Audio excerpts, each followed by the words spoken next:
Buenas noches para todos, buenas noches. Hoy vamos a estudiar, vamos a comenzar el estudio del libro de Daniel. Tengo, pidiendo al Eterno dirección para ver qué era lo que se iba a seguir enseñando en este tiempo. El libro de Daniel creo que es uno de los libros más importantes que nosotros tenemos que estudiar, porque hay muchas razones. Una de que la vimos a partir de la paracha pasada. Nosotros tenemos que ir al estudio de la escritura, pero palabra por palabra, capítulo por capítulo, libro por libro, toda la palabra del Eterno en contexto, porque de la única manera que nosotros tenemos realmente fe en el Eterno es conociendo su palabra. Si nosotros hay muchas personas estudiando solamente, digamos, a través de maestros, y está bien, porque para eso fuimos llamados los maestros, pero si ustedes mismos no se sumergen en el estudio de la escritura, pero en todo el contexto de la escritura, y de preferencia empezando desde el mismo Bereshit o Génesis, pero si no se sumergen en el estudio de las escrituras, ustedes nunca van a poder determinar si lo que se les está enseñando está conforme al pensamiento del Eterno o no. El libro de Daniel, ¿por qué pensé en este libro? Porque es un libro que nos va a enseñar muchísimo acerca de este tiempo. Recordemos que el Eterno mismo nos dijo, todo lo que fue será, no hay nada nuevo debajo del sol. Y este libro de Daniel tiene toda la información que nosotros necesitamos hoy para descubrir las claves de la profecía. Recuerden que el libro de Daniel iba a ser revelado ahora en el tiempo final. Mucha de la profecía iba a ser sellada hasta el tiempo del fin. Entonces me parece que es un libro que nosotros tenemos que entrar profundamente en el estudio. Ahora, otra razón que yo tengo para que estudiemos el libro de Daniel, que los invite a ustedes a estudiar el libro de Daniel así verso a verso, es que nosotros siempre estamos... Por allí veo personas saludando para todos, de verdad que mucho chalón y bendición. Bueno, les decía que nosotros nos acostumbramos, una de las malas costumbres, digamos, que teníamos anteriormente cuando estudiábamos, era sacar del contexto ciertos pasajes y sobre esos pasajes se trabajaba. Yo sé que hay pasajes del libro de Daniel, pues muy conocidos, como la estatua de oro, como los imperios, todo eso es muy conocido, pero ¿qué sucedía en esta forma de estudiar? Que nosotros habíamos abandonado por completo el contexto porque simplemente no nos sentíamos parte de ese contexto. Nosotros estábamos de toda la escritura con toda la escritura hacíamos lo mismo. Sacábamos versos o capítulos fuera del contexto, se analizaban, pero nunca se analizaba todo el momento en que fue escrito el libro. ¿Por qué estaba sucediendo lo que estaba sucediendo? ¿En qué forma todo esto se va a volver a presentar? Así que yo quiero que entremos en este estudio y ustedes van a ver qué tan importante es para comprender este tiempo. Este libro de Daniel, hoy vamos a ver toda la introducción y toda la primera parte. Y sobre todo en este primer capítulo, yo quiero dar como todo el contexto histórico, lo que estaba pasando, lo que nosotros podemos conectar a través de las escrituras. Recordemos que estamos hablando en el libro de Daniel, vamos a hablar de Babilonia. ¿Qué es Babilonia? Babilonia representa todo lo que es opuesto al Eterno, lo que es del mundo. Ustedes recuerdan, ustedes siempre que están leyendo las escrituras, ustedes recuerdan, por ejemplo, Adán y Eva pecaron, estaban en el Edén y ellos fueron expulsados al este. Ellos fueron expulsados al este. Siempre que alguien fue expulsado al este. Inclusive cuando Yeshua regresa del este, entra por el este hacia Jerusalén. ¿Por qué esta expresión de ser expulsado al este? Porque Babilonia está al este de Jerusalén y al este se encuentran las naciones.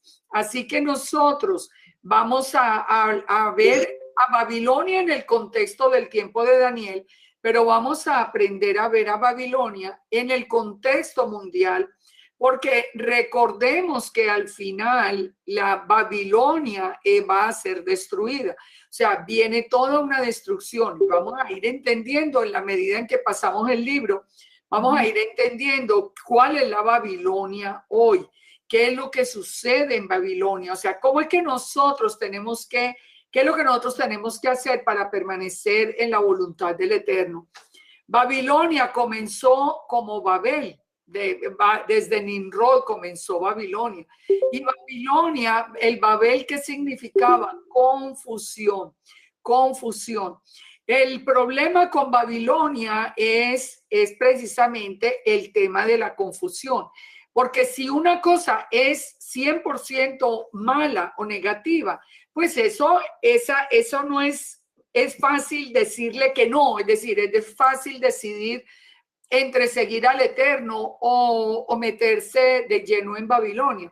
El problema que ha presentado siempre Babilonia es que Babilonia, la confusión viene de ciertas cosas aparentemente buenas y de otras que definitivamente son completamente opuestas al Eterno. Y hoy vamos a ver varios de esos ejemplos para que nos demos cuenta de lo importante que es tener el estudio muy en serio, el estudio de la escritura. Nimrod intentó establecer el primer nuevo orden mundial. Fíjense que hoy se habla mucho del orden mundial. Hoy nosotros estamos oyendo esa frase continuamente. Hace muchos años, yo sé que a la mayoría de ustedes no les tocó porque ustedes son la mayoría muy jóvenes, pero yo recuerdo desde hace muchísimos años, desde que yo empecé mi vida cristiana siendo tan joven, que se hablaba del nuevo orden mundial, pero eso se hablaba como para el futuro. Eso no, hasta ahora nosotros estamos viendo que realmente este es un tema que nos debe preocupar.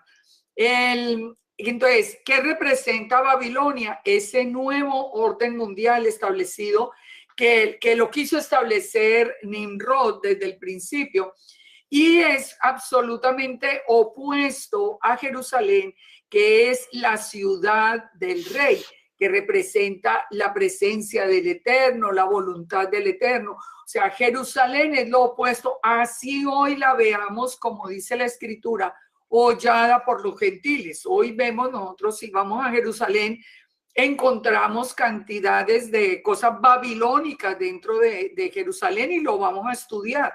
Vamos a estudiar qué es lo que hay allí que no está en la voluntad del Eterno. Pero tenemos que saber que precisamente tenemos que orar por la paz de Jerusalén, que es en el momento en que finalmente el rey vuelva y desde Jerusalén se establezca ese reino mundial.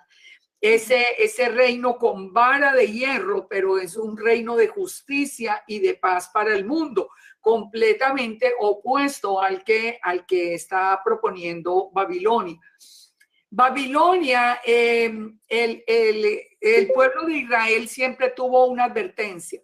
Si el pueblo de Israel obedecía el Eterno, cuando el pueblo de Israel obedece, más bien, no en el pasado, sino siempre, cuando el pueblo de Israel está en obediencia, el Eterno lo bendice.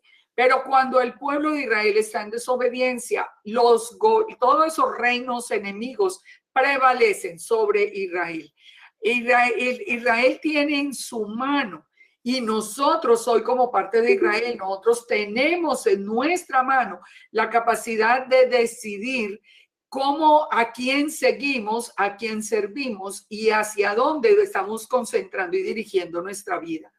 Y yo por eso quiero que al final de todas las cosas que vamos a ver aquí en este libro, nosotros estemos en la capacidad de tomar esa decisión de verdad. Nosotros creemos que la tomamos cuando ya dijimos, bueno, venimos a las raíces hebreas.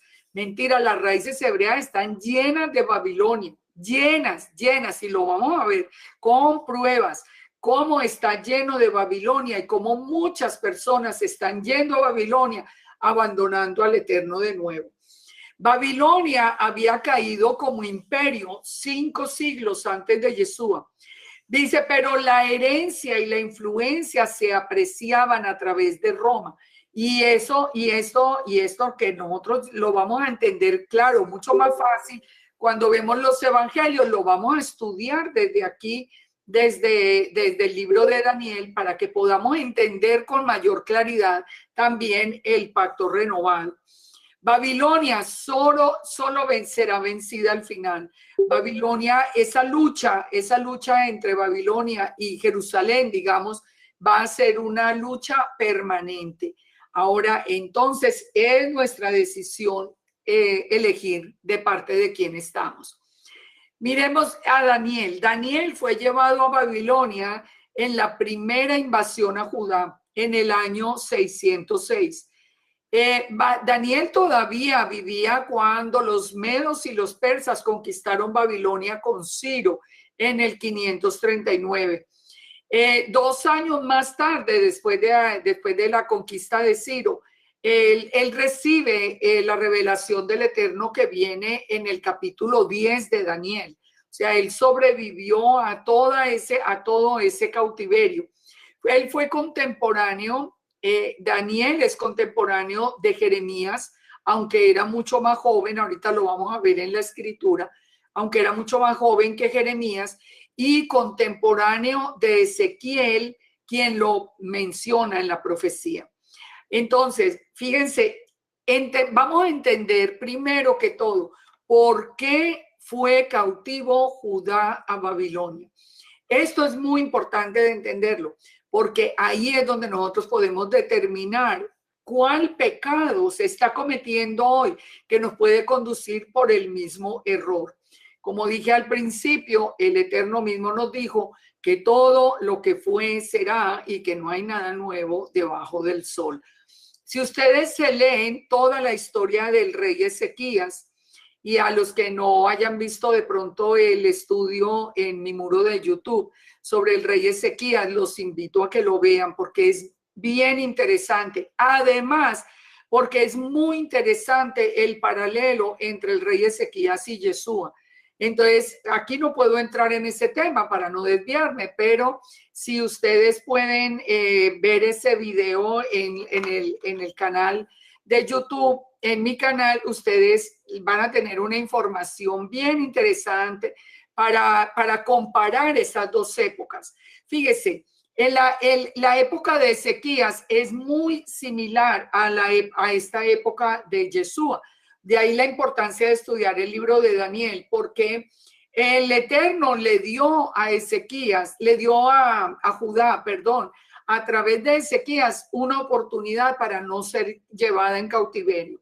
Recordemos que ya la casa de Israel se había ido en cautiverio a Siria, pero la casa de Judá, que era la que había quedado en Jerusalén, el Eterno primero le dio una oportunidad. Recordemos que nada hace el Eterno sin que lo avise a través de los profetas. El Eterno siempre nos está avisando, nos está avisando, nos está avisando. Lo que pasa es que recordemos que una de las características que tiene Israel es que siempre ha rechazado la profecía. Si el mismo Yeshua le decía, ustedes que han apedreado a los profetas, ustedes persiguieron los profetas. Israel no quiere escuchar al profeta. Y el profeta, el Eterno habla a través del profeta antes de las cosas ocurran, para que nosotros hagamos una corrección y entremos de lleno bajo la cobertura del Padre. Entonces, a través de Ezequías le había dado a Judá una oportunidad. Y realmente en el tiempo de Ezequías hubo cambios importantísimos, Pero ¿qué pasó? Que a la muerte de Ezequías, la maldad de Manasés, el hijo, y de Amón, hicieron que el Eterno cumpliera el decreto de llevarlos al exilio. Esto entonces es un dato que es muy importante. ¿Cuántas cosas nos está advirtiendo hoy el Eterno? No a través de profetas como que hoy se esté diciendo una profecía nueva, sino a través de ese secreto que el Eterno nos dio, que nos dijo: yo escribí el fin desde el principio. Cuando nosotros estudiamos la escritura, nosotros entendemos que la profecía para esos tiempos es también la profecía para nosotros hoy, porque los tiempos son cíclicos. Recuerden que si todo el pensamiento del Eterno es circular. Miremos como la cronología de la época. Yo sé que aquí yo voy a dar las fechas que históricamente se consideran correctas. Ustedes pueden encontrar alguna diferencia de 1 o 2 años por ahí con fechas, porque pues ustedes saben que el calendario nunca se ha seguido de una manera así exhaustiva y estamos hablando de muchísimo tiempo atrás, pero vamos a ver la cronología más o menos para que entendamos qué fue lo que pasó en ese tiempo. Si nosotros miramos el pueblo del Eterno, vamos a ver que desde el 609 hasta el 598 antes del Mesías, el rey Joacín fue hecho vasallo por 3 años. Eso lo podemos encontrar en la profecía de Jeremías. En Jeremías 25 podemos leer acerca de esto. Joacín se rebela contra Babilonia. Esto lo podemos ver desde Segunda de Reyes 24. Yo les doy a ustedes las citas para que ustedes vayan haciendo también toda esa tarea de unir toda la escritura en los tiempos establecidos para cada uno de los eventos, porque es muy importante uno saber en qué tiempo estaba cada uno de los profetas, por qué este habla de esto, por qué el otro lo confirma. O sea, nosotros al reunir toda esta información vemos la escritura de otra manera y de una manera además muy interesante y muy profunda. También en ese tiempo estaba el ministerio del profeta Habacuc. Así que cuando ustedes lean a Habacuc, se van a dar cuenta que está muy relacionado con todo esto que estamos aprendiendo. En el 606, Daniel y sus amigos fueron llevados cautivos a Babilonia. En el 598, el rey Joaquín reinó 3 meses y Jerusalén fue sitiada y tomada por Nabucodonosor. Joaquín fue deportado y fue sustituido por Sedequías. Y la gran deportación vino con Sedequías, que incluyó al profeta Ezequiel. El profeta Ezequiel fue llevado a Babilonia también. Cuando ustedes están estudiando al profeta Ezequiel, ya van a ver que las revelaciones que tuvo el profeta Ezequiel las tuvo estando en Babilonia junto al río Quebar.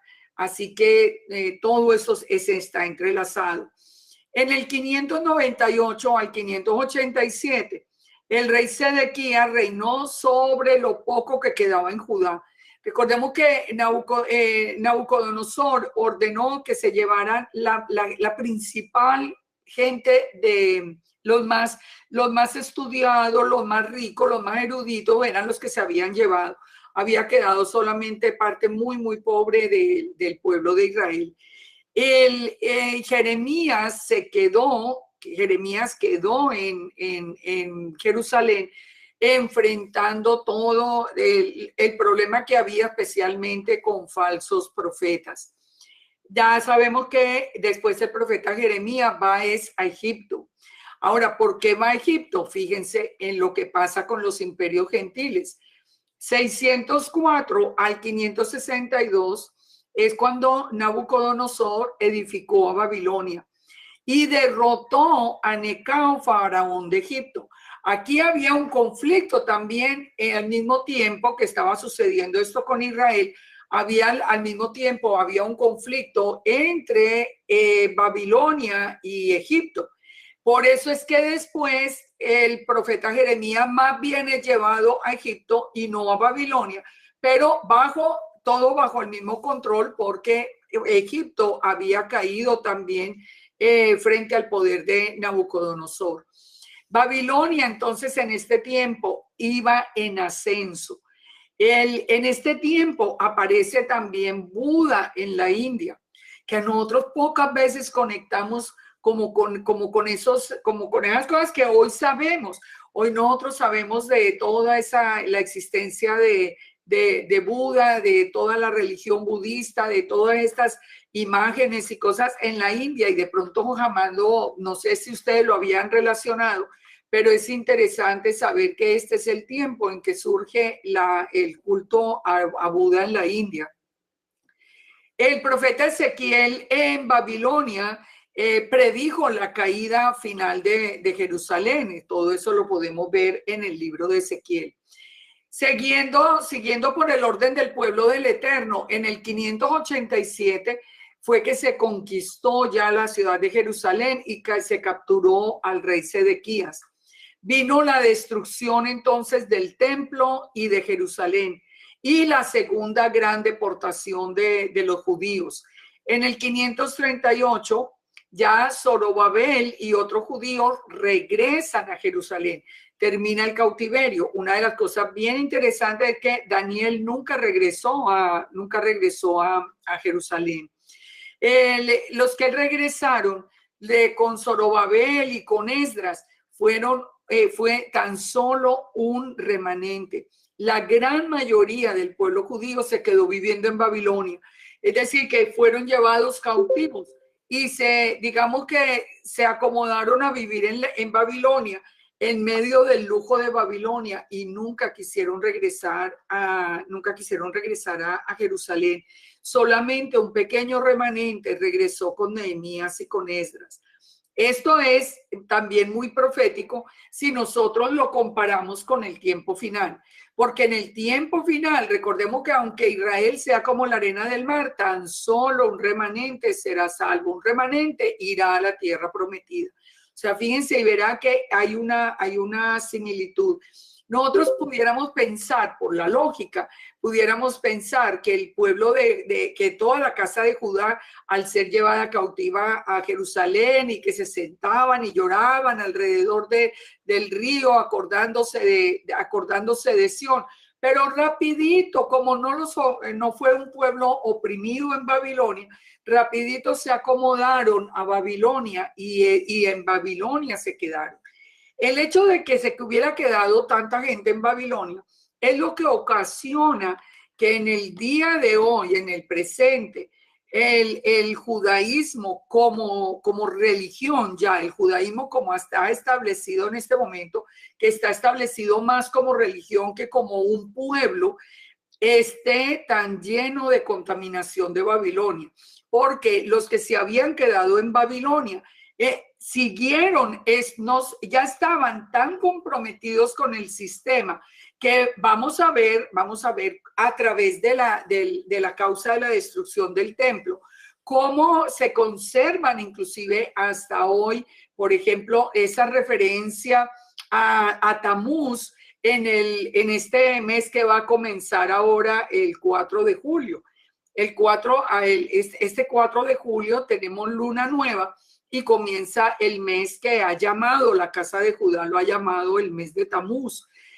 No es una coincidencia que ese mes de Tamuz sea el mismo mes en Babilonia, porque Tamuz, el mes de Tamuz era en verano y era el mes donde se presentaba la endecha a Tamuz o la tristeza por Tamuz. ¿Por qué había ese pensamiento? Porque en el verano se considera que Tamuz, que es el dios sol, está muriendo, porque ya los días va a pasar el equinoccio y los días van a empezar a acortarse. Entonces es como si empezara Tamuz a morir. Por eso era que ahorita lo vamos a ver más concretamente, cómo se hace todo ese duelo por Tamuz. Pero les decía, de toda la casa de Judá que se quedó en Babilonia y nunca regresó, es de donde viene el hecho de que trajeran el mes de Tamuz y que lo trajeran inclusive con un día de ayuno de Tamuz incluido, el día del 17 de Tamuz. Entonces, hay muchas cosas que nosotros tenemos que aprender hoy para que podamos discernir, para que nosotros podamos tomar lo bueno de Judá, pero desechar toda la influencia babilónica que hay. Entonces, de los que regresaron, solamente regresaron, como les digo, un pequeño remanente. Y se empezó la reconstrucción del templo, que eso lo podemos leer en los libros de Esdras, por lo menos en la primera etapa, y en Nehemías. ¿Qué pasaba al mismo tiempo en las naciones? Jeremías va a Egipto, como les decía, eso lo pueden leer en Jeremías 42 y los capítulos siguientes. En el año 562 al 556, Evil-Merodach libera al rey Joaquín. En el 560 al 556, Neriglissar de Babilonia está reinando. Después viene Labach y Marduk en Babilonia. Después viene Belsasar reinando con Nabonides. Y en el 539 ya es cuando entra Ciro, el rey de los medos y los persas, a Babilonia. Y comienza lo que es el imperio persa. En el 539 al 530, Ciro se hace rey de los medos y los persas. En el 530-522, Cambises, hijo de Ciro, conquista Egipto. En el 522 al 486, Darío reorganiza el imperio persa. O sea, todo esto no, lo estamos poniendo ¿para qué? Para que tengamos para poder empezar a estudiar el libro, tengamos como esa visión de qué era lo que estaba ocurriendo en todo este tiempo que vamos a leer, porque vamos a entrar en todas estas etapas durante el libro de Daniel. Fijémonos una cosa que es la que yo quiero resaltar a través de todas estas fechas. Cuando comienza el conflicto, Nabucodonosor no era un rey poderoso.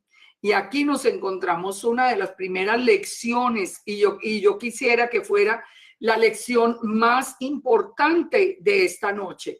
Cuando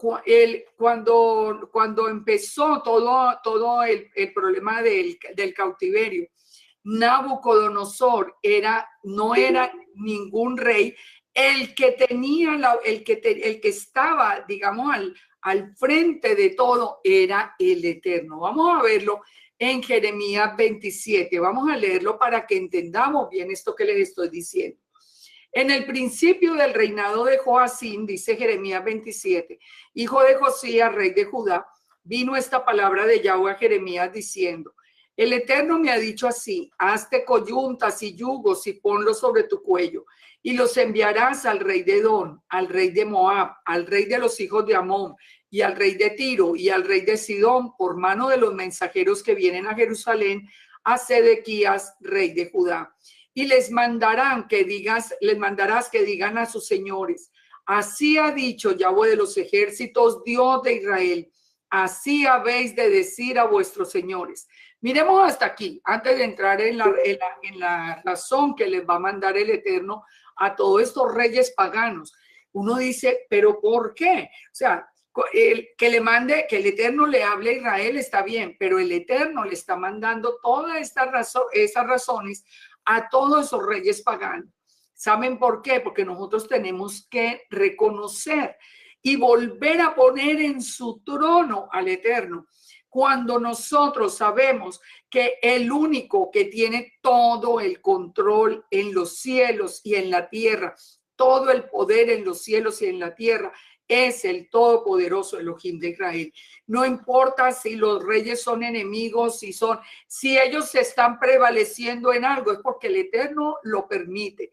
Pero nada en el mundo, todo está bajo el control y bajo la autoridad del Eterno. Nosotros tenemos el único Elohim vivo y verdadero. Él está por encima de todos los reyes. Nosotros nos acostumbramos a ver como que, uy, Nabucodonosor aquí tan poderoso vino, invadió y se llevó cautivo. No, así no fue. Y miremos la razón que le va a mandar el Eterno a los reyes.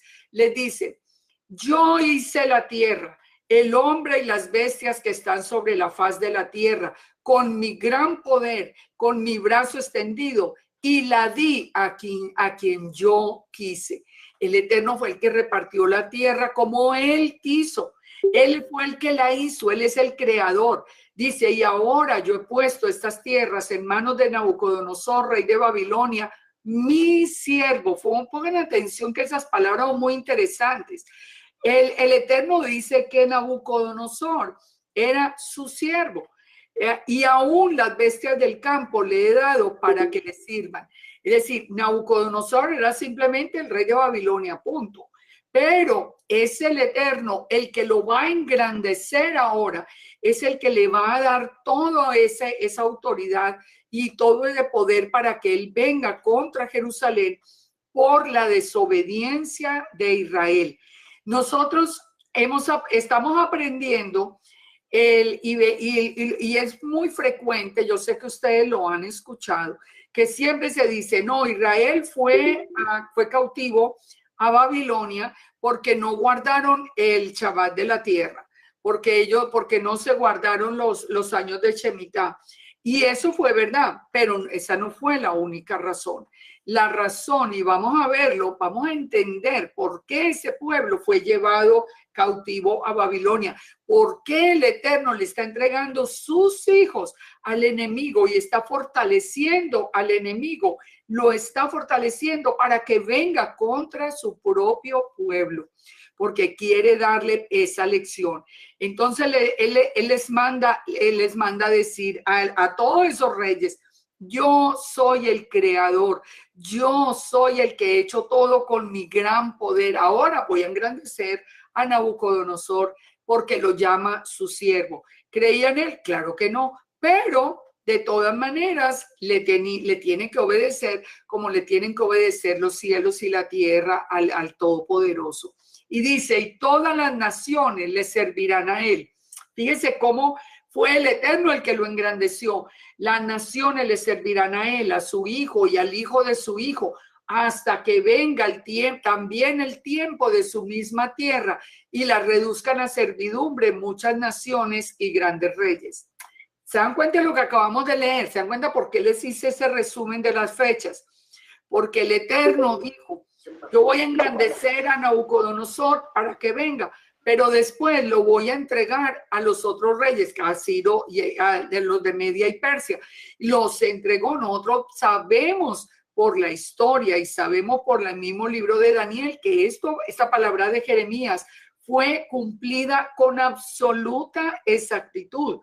Entonces dice, y a la nación y al reino que no sirviere a Nabucodonosor, rey de Babilonia, y que no pusiere su cuello debajo del yugo del rey de Babilonia, castigaré a tal nación con espada y con hambre y con pestilencia, dice Yahweh, hasta que la acabe yo por su mano.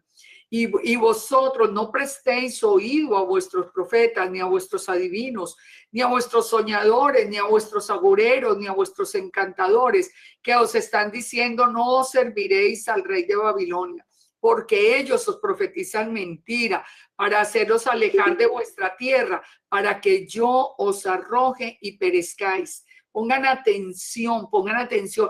Uno a veces lee tan rápido que como que no capta la idea. Fíjese lo que está diciendo el Eterno, está diciendo en otras palabras, créanme a mí, dejen de creerle a los hombres que siempre les van a profetizar cosas que ustedes quieren oír. Y eso lo hemos visto, eso lo hemos vivido todos. Como lo que escuchábamos de profecías era que todo iba a ser perfecto, no se preocupen porque viene aquí la bendición y viene esto y el Padre nos guardará. No, el Padre nos guardará si nosotros estamos en obediencia. Pero si estamos en desobediencia, todos esos que estaban profetizando, cuidado, protección y todo, lo único que estaban haciendo era promoviendo que el pecado siguiera para que cayéramos en manos de los enemigos. Dice, ellos profetizan mentira para haceros alejar de vuestra tierra. Mas a la nación que sometiere su cuello al yugo del rey de Babilonia y le sirviere, la dejaré en su tierra, dice Yahweh, y la labrará y morará en ella. Entonces, Esto es lo que, esos son detalles que ustedes van a ver a lo largo del libro, lo importante que son de entender. Sobre todo porque nosotros tenemos que volver a poner toda nuestra confianza en el Eterno. Cuando se está leyendo el libro de Daniel y se está leyendo el libro de Jeremías, como vemos son del mismo tiempo, se encuentra una diferencia en cuanto al año en que Nabucodonosor llegó a Judá. Jeremías dice que llegó en el año 4 de Joacín y Daniel afirma que fue en el tercer año. Hay muchas personas que ustedes saben, ese era un tema que yo estaba tocando, los que lo pudieron escuchar ahora a raíz de la parachá pasada, cuando se estaba dando un mal reporte. Todos estos datos, ¿por qué lo pongo yo aquí? Porque cada rato, cuando se toca el tema de Daniel, siempre aparece, no, la escritura no es verdad, porque mire, hay contradicciones, mire que Jeremías dice que en el año 4 y entonces y Daniel dice que en el año 3, y, o sea, como tratando siempre de desprestigiar la escritura. Lo que nunca se ha entendido es que Daniel contaba de acuerdo a la norma de Babilonia. Y la norma de Babilonia era que se consideraba el primer año en el año que seguía la coronación del rey.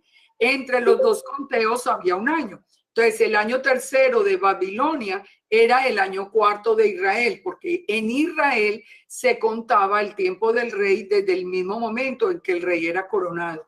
Entonces, ahí es donde nosotros empezamos a entender por qué hay ciertas aparentes contradicciones. Miremos acá la decadencia del reino de Judá que trajo como consecuencia el exilio en Babilonia. ¿Por qué fue llevado cautivo? Yo les decía ahora, no solamente por el problema del Shemitah, que ese fue real, eso también nos lo dice la escritura, pero miremos lo que estaba pasando con Judá para que fuera llevado cautivo y destruido el templo. Ezequiel 8:6 dice, me dijo entonces, hijo de hombre, ¿no ves lo que hacen las grandes abominaciones de la casa de Israel hace para alejarme de mi santuario? Vuélvete y verás abominaciones mayores.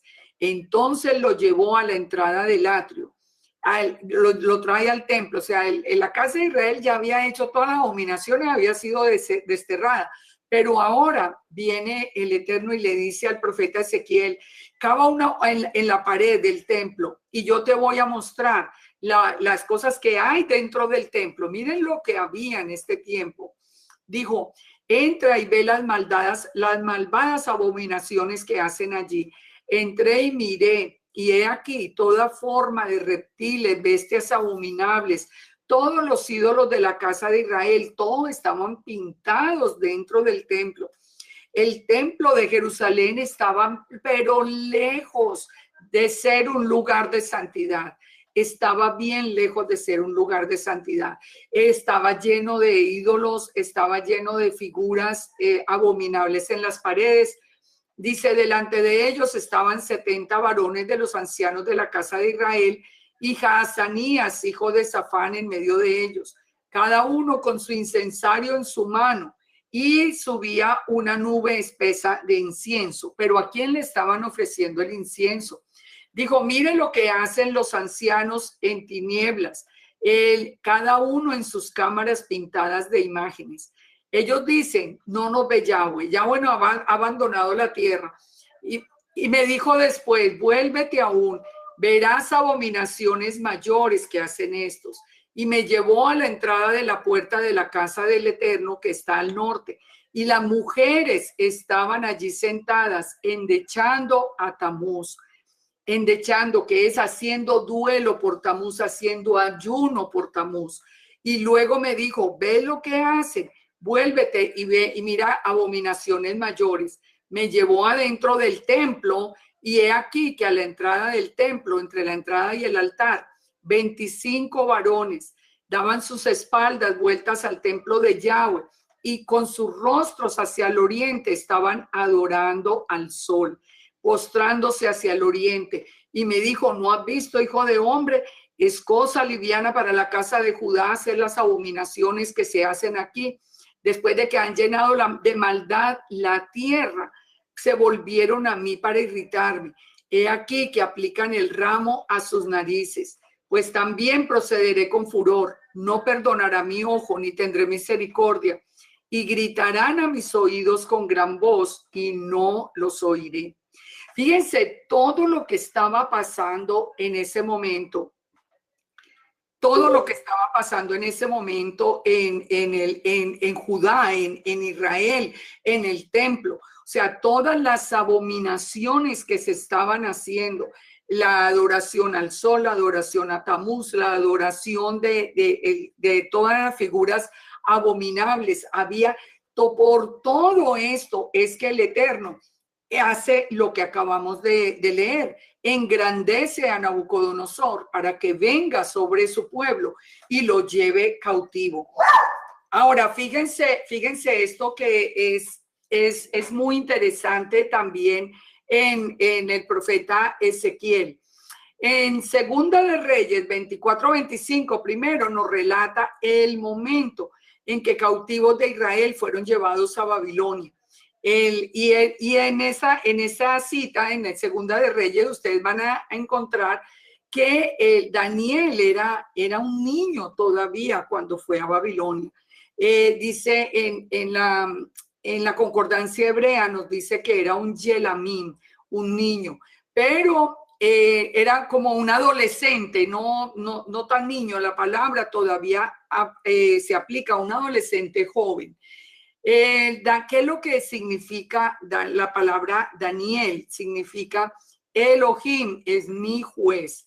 Y fíjense una cosa que es bien interesante, acá. Muchas personas dentro del judaísmo niegan que el libro de Daniel sea un libro revelado. Hay mucha resistencia a aceptar el libro de Daniel. Y los últimos capítulos no aparecen en gran parte de los Tanaj judíos. No aparecen los últimos capítulos porque se dicen que son tan literalmente exactos con lo que está sucediendo que es imposible que eso hubiera sido escrito en aquel tiempo. Ahora, nosotros, ¿qué es lo que estamos aprendiendo? Que nosotros tenemos el Elohim que tiene todo el control, el Elohim que anuncia, el Elohim que cumple, el que tiene su palabra. El libro de Daniel es muy antiguo. El libro de Daniel inclusive ni siquiera está escrito en hebreo.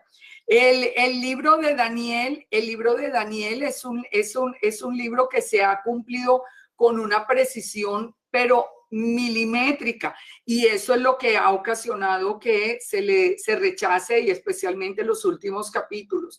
Pero sabemos que es cierto que la existencia de Daniel, porque se niega aún la existencia de Daniel, cuando leemos Ezequiel 14:12, dice: vino a mí palabra de Yahweh diciendo: hijo de hombre, cuando la tierra pecare contra mí, rebelándose pérfidamente, y extendiere yo mi mano sobre ella, y le quebrantare el sustento de pan, y enviare de ella hambre, y cortare de ella hombres y bestias, si estuvieran en medio de ellas 3 varones, Noé, Daniel y Job, ellos por su justicia librarían únicamente sus vidas, dice Yahweh el Señor. Es decir, hay una referencia a Daniel en el mismo libro de Ezequiel. Así que imposible creer en esa negativa de que hubiera sido real. Ahora vamos entonces a Daniel 1. Ya hecho todo este contexto en general, vamos a Daniel 1, vamos a Babilonia. Dice: en el año 3 del reinado de Joacín, rey de Judá, vino Nabucodonosor, rey de Babilonia, a Jerusalén y la sitió.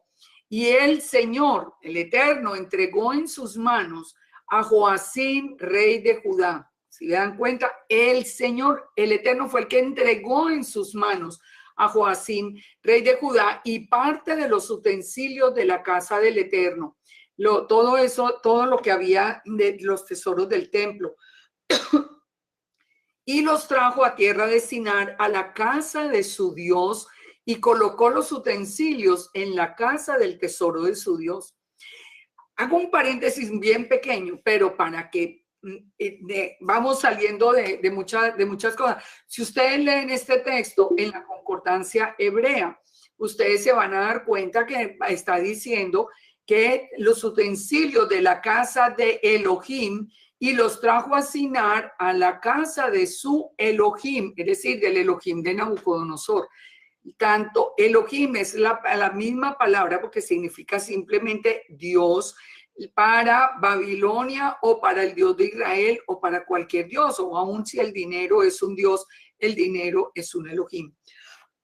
Por eso hago el paréntesis para que nos quitemos esa bobería que hay por ahí, que si dice Dios, ay, no, le brincan todos, porque no se dice Dios, se dice Elohim. Si Elohim también es una palabra para los dioses falsos. Así que podemos decir Dios en español sin ningún problema. Al año tercero hace referencia al año 11 del reinado. Cuando habla del tercer año se refiere al tercer año de la servidumbre de Nabucodonosor, porque en el cuarto año del reinado de Nabucodonosor, fue Nabucodonosor el rey ya de Babilonia. En el octavo año conquistó Nabucodonosor a Jerusalén por primera vez y Joacín le sirvió 2 años. En el tercero, Nabucodonosor regresó a Jerusalén, tomó cautivo al rey de Judá, siendo el evento que se está relatando. El rey de Babilonia entonces se vio forzado a venir a Jerusalén porque la ciudad se resistía a someterse. ¿Por qué dice que vino a Sinar? Porque Sinar es otro nombre para Babilonia. En Jeremías 7, y miren este texto que es tan interesante, porque lo vamos a unir con unas palabras que nosotros conocemos muy bien. Jeremías 7 dice que explica por qué el templo fue destruido. Si leemos Jeremías 7, vamos a encontrar algo muy absolutamente similar a lo que vimos en el profeta Ezequiel. En Jeremías 7 nos dice, palabra que vino Jeremías, ponte a la puerta de la casa del Eterno, proclama esta palabra y día y palabra de Yahweh. Todo Judá, los que entran por la puerta, adorar a Yahweh. Así ha dicho Yahweh de los ejércitos, Dios de Israel. Mejorad vuestros caminos, vuestras obras, y os haré morar en este lugar. Pongan atención, esas son palabras. Ustedes si mejoran el camino, si ustedes se ponen en obediencia, yo lo voy a hacer morar en este lugar. Y les dice, no se fíen de palabras de mentira, diciendo templo de Yahweh, templo de Yahweh, templo de Yahweh es este. 3 veces, templo de Yahweh es este. Porque dice, pero si mejorareis vuestros caminos y vuestras obras, si con verdad hiciereis justicia entre el hombre y su prójimo, si no oprimiere al extranjero, al huérfano, a la viuda, ni en este lugar derramaréis sangre inocente, si ustedes no se van en pos de dioses ajenos para mal vuestro, os haré morar en este lugar que di, en la tierra que di a sus padres. O sea, está aumentando aquí la lista de pecados. Ya vemos que estaban oprimiendo al extranjero, al huérfano, a la viuda, estaban derramando sangre inocente. Judá estaba pero dedicado al pecado. Dice, ustedes se confían en palabra de mentira que no aprovechan, hurtando, matando, adulterando, jurando en falso, incensando a Baal, andando detrás de dioses extraños que no conocieron. Vendréis y os pondréis delante de mí en el templo donde es invocado mi nombre y diréis, librados somos para seguir haciendo estas abominaciones. Y miren el verso 11 lo que dice. Es cueva de ladrones delante de vuestros ojos esta casa sobre la cual es invocado mi nombre. ¿Quién dijo esas palabras? Ustedes convirtieron mi casa en cueva de ladrones. ¿Quién estaba citando esas palabras? El mismo Yeshua. En el otro templo, en el tiempo de Yeshua, él viene a repetir las mismas palabras por el pecado que había. Había pecado en este templo que va a ser destruido en este tiempo de Daniel, y había pecado también, el mismo pecado en el tiempo de Yeshua. Por eso el templo tuvo que ser destruido. Recordemos que cuando la lepra entra en el lugar, en la casa también tenía que ser destruida. La lepra es sinónimo de pecado, por eso el templo tenía que ser destruido. Dice aquí que yo lo veo, andad ahora a mi lugar asilo, donde dice morar mi nombre al principio. Bueno, ya está diciéndole de todo el pecado, y fíjense cómo termina el verso 15. Os echaré de mi presencia, si siguen en ese pecado, como eché a vuestros hermanos, a toda la generación de Efraín. Fíjense, ahora nosotros entendemos todo esto. Nosotros cuando estábamos en la iglesia no podíamos entender ni la generación de Efraín, ni que nosotros éramos parte de esto, ni que esto tocaba con la vida nuestra. Pero todo esto toca con nosotros. Hoy somos nosotros hoy los que tenemos que escoger por qué estamos trayendo todo lo de Babilonia otra vez aquí cuando el Eterno nos está revelando su Torah. Todo el Kabbalah, todo esto que son dioses ajenos, eso no es el mismo Elohim. Todo eso, todo ese mes de Tamuz, todo ese ayuno de Tamuz, todas estas cosas que estamos nosotros importando, pero felices y orgullosísimos, mire, son las mismas abominaciones que hicieron que el pueblo fuera llevado en cautiverio y fuera destruido. Volvamos entonces a Daniel 1:3. Y dijo el rey Aspenaz, rey de los eunucos, que trajese de los hijos de Israel, del linaje real de los príncipes, muchachos en quien no hubiese tacha alguna. Estos eran los cautivos, la orden para ver a quienes traían cautivos.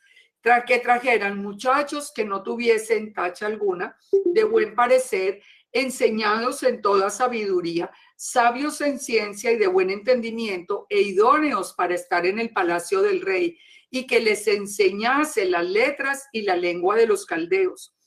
Y les señaló el rey la ración para cada día de la provisión de la comida del rey y del vino que él bebía, y que los criase durante 3 años, o sea, que los formaran en todo el conocimiento de Babilonia, para que al fin ellos se presentasen delante del rey.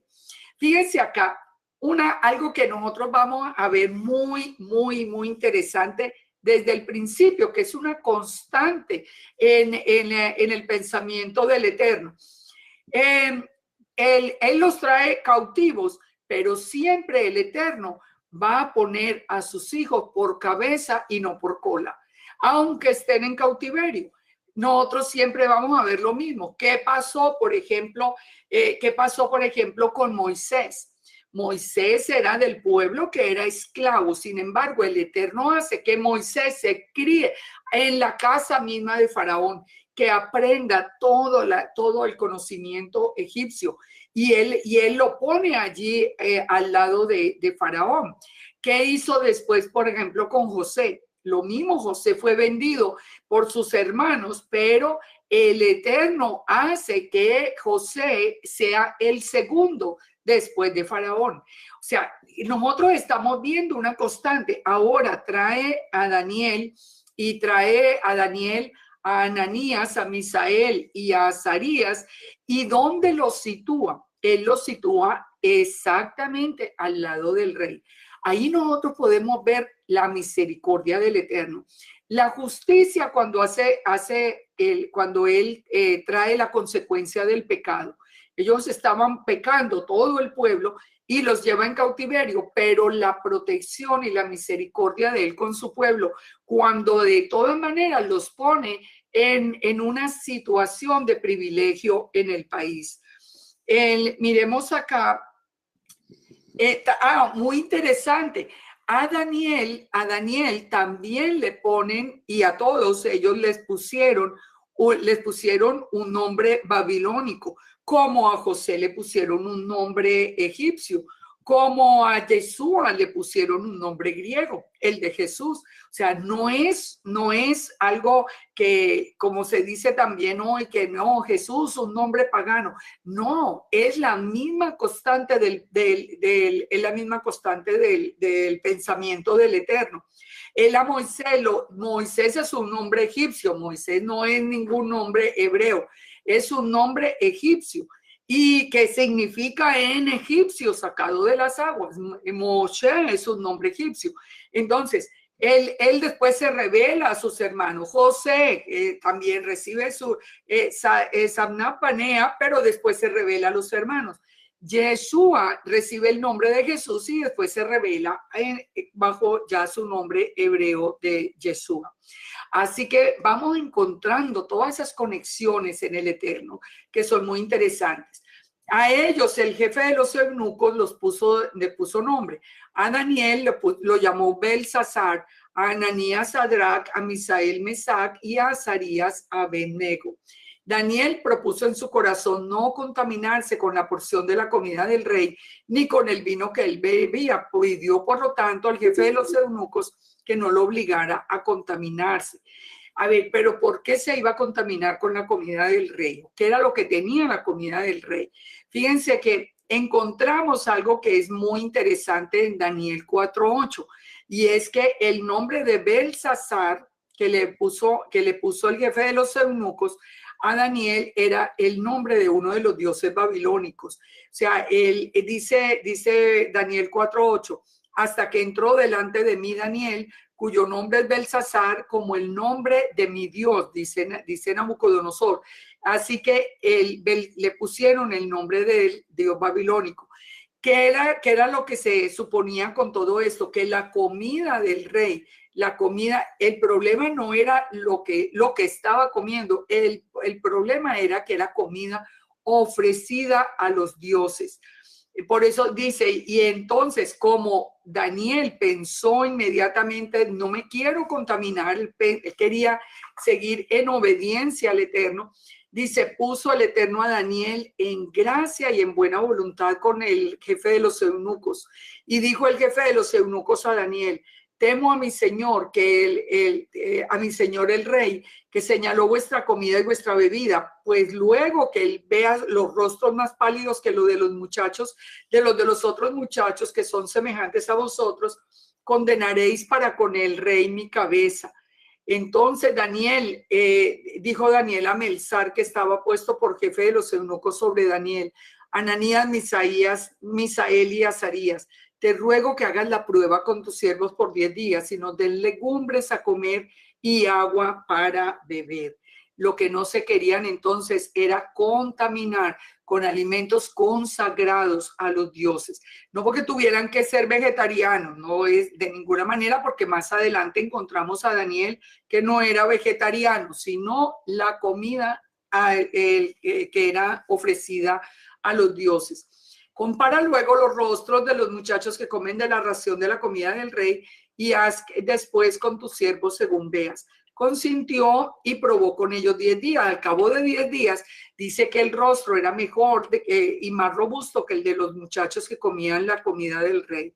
Así pues, Melzar se llevaba la porción de la comida y el vino que habían de beber y le daba legumbres. A los 4 muchachos, fíjense lo que hizo el Eterno, no solamente los pone ahí mismo en el palacio, sino que les dio conocimiento, inteligencia en todas las letras y ciencias, y Daniel tuvo entendimiento en toda visión y sueños. Preguntémonos una cosa, nosotros hoy estamos en el exilio, no estamos cautivos, bendito el Padre, por lo menos por ahora, no estamos cautivos, pero ¿qué sucede cuando nosotros aún estando en el exilio estamos en obediencia? El Padre nos empieza a dar sabiduría, revelación de su palabra, todo viene como consecuencia de la obediencia. Entonces dice, pasados los días a fin de los cuales había dicho el rey que los trajese, el jefe de los eunucos los trajo delante de Nabucodonosor. ¿Cuántos se iban a demorar? Se iban a demorar 3 años. 3 años estuvieron ellos preparándose para venir delante del rey. Y el rey habló con ellos y no fueron hallados entre todos ellos otros como Daniel, Ananías, Misael y Azarías.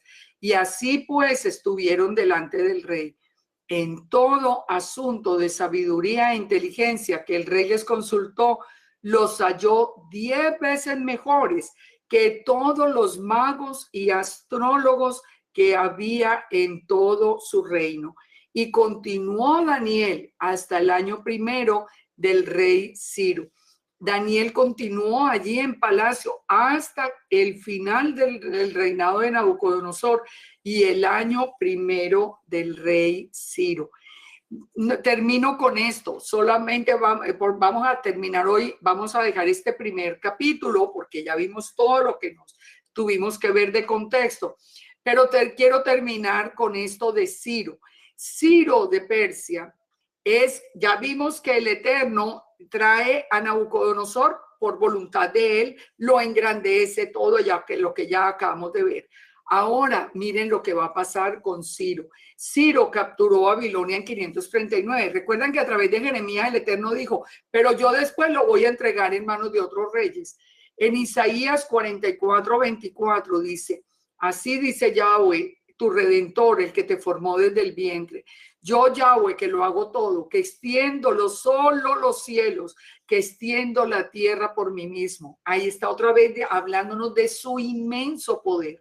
Que deshago las señales de los adivinos, que enloquezco a los agoreros, que hago volver atrás a los sabios y desvanezco su sabiduría. Fíjense, no hay nadie como el Eterno. Hoy nosotros vemos, no, porque el sabio fulano dijo, porque el sabio, miren, ¿cuál es sabio? Si el Eterno enloquece la sabiduría de los sabios, el único que tiene la sabiduría plena es el Eterno. Ningún ser humano la tiene.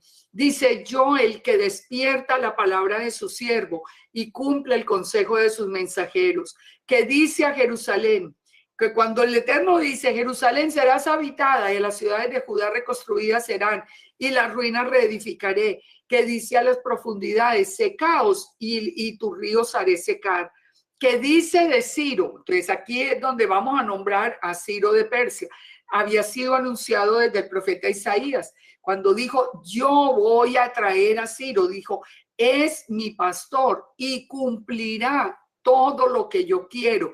Al decir a Jerusalén serás edificada y al templo serás fundado. El Eterno mismo anuncia que él es el que tiene toda la autoridad sobre Ciro, aunque Ciro ni era israelita ni era enemigo.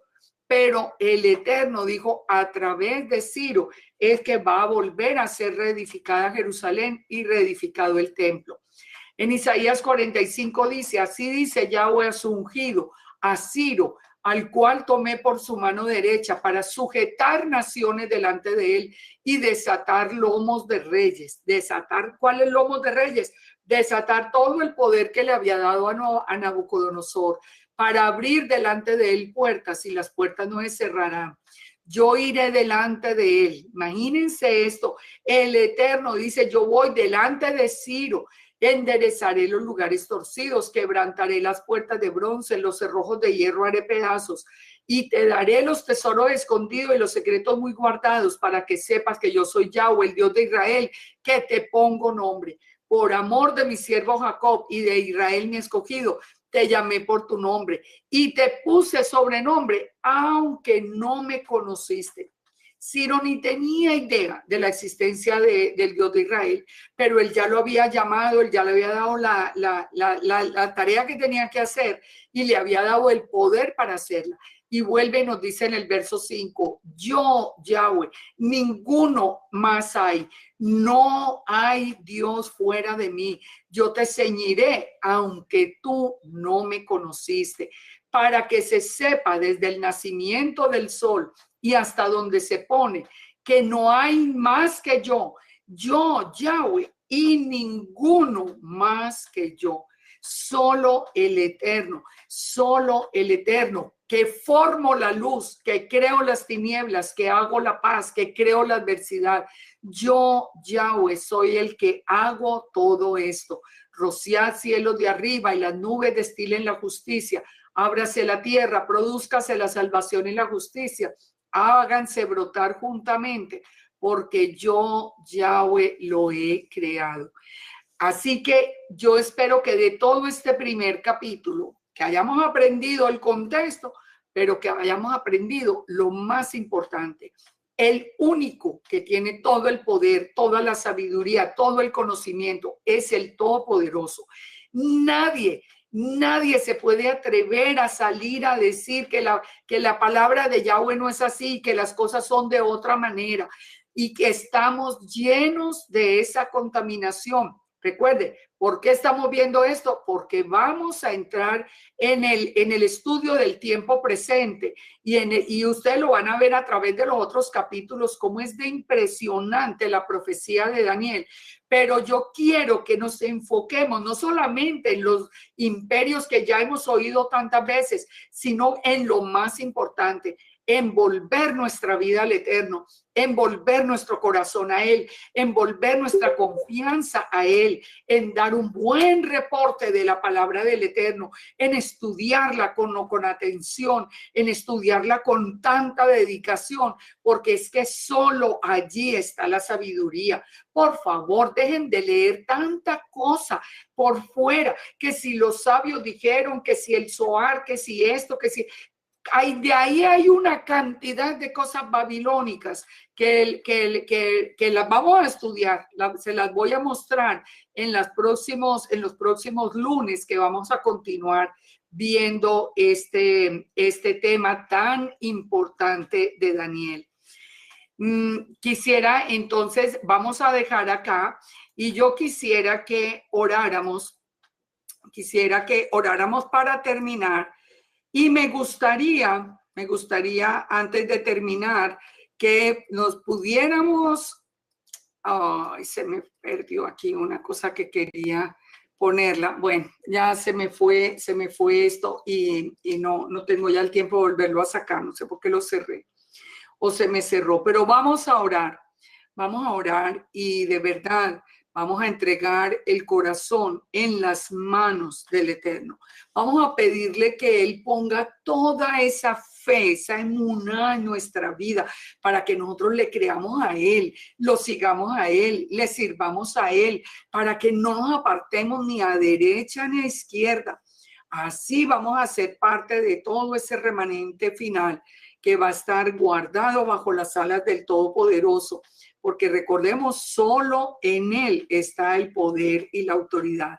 Padre, te damos gracias por esta noche, te damos gracias por tu palabra, te damos gracias por esta oportunidad que tenemos de aprender, de estudiar, de mirar, de conocer tu pensamiento, el que tú nos has revelado a través de los profetas, a través de todos, a través de tu rúa de santidad. Tú traes esa palabra a nuestro corazón. Y Padre, en esta noche yo te ruego que tú sigas tratando con nuestros corazones, que si aún hay dureza en nuestro corazón, si aún tenemos parte de corazón de piedra, tú lo quites y nos des un corazón de carne que ame tu palabra, que ame tu poder, que te conozca a ti, que te sirva a ti y que de ninguna manera se extravíe detrás de dioses ajenos.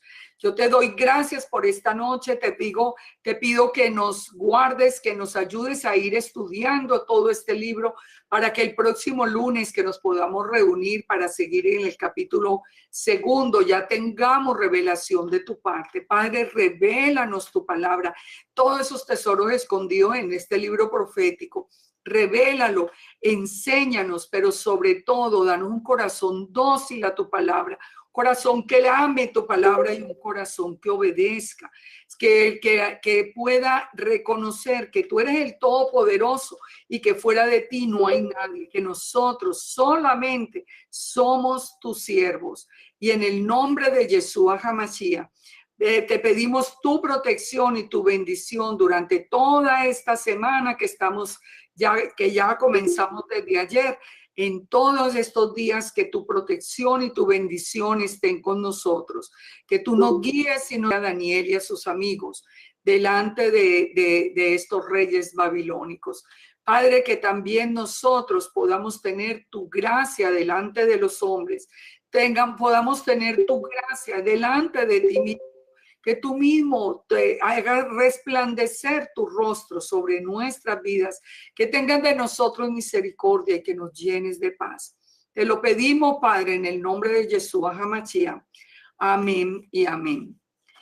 Bueno, para todos entonces, una feliz de Daniel. Vamos para el capítulo 2 y vamos a ver cuántas cosas vamos a tener para aprender. Que el Eterno los bendiga y shalom para todos. Cualquier pregunta me pueden escribir, me pueden enviar preguntas acá y bueno, un saludo para todos, me gusta verlo, por allá estoy viendo manos que se mueven, me gusta verlos allí y de verdad que los quiero mucho y este tiempo es de mucha bendición. Gracias. A todos ustedes también, que descansen y feliz noche. Toda raba. Y Laila todo. Ay, Laila pastor, Top, mi hermana véalo Miriam. por ahí, yo no había reconocido al pastor Diego acá, mire. Pastor, pues un gusto verlo. Bueno, de todas maneras, para todos, muchas bendiciones. Shalom, shalom. Shalom, Mora. Gracias. Shalom. Gusto, shalom. Shalom. Bendiciones. Shalom, shalom, hermana Liliana, gracias. Con tanto gusto, con mucho amor de verdad, que muchas bendiciones. Laila. Hasta luego.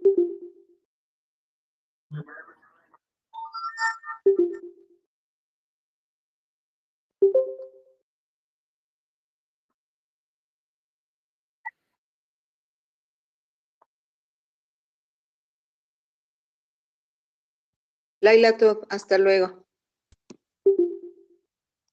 Laila, todo.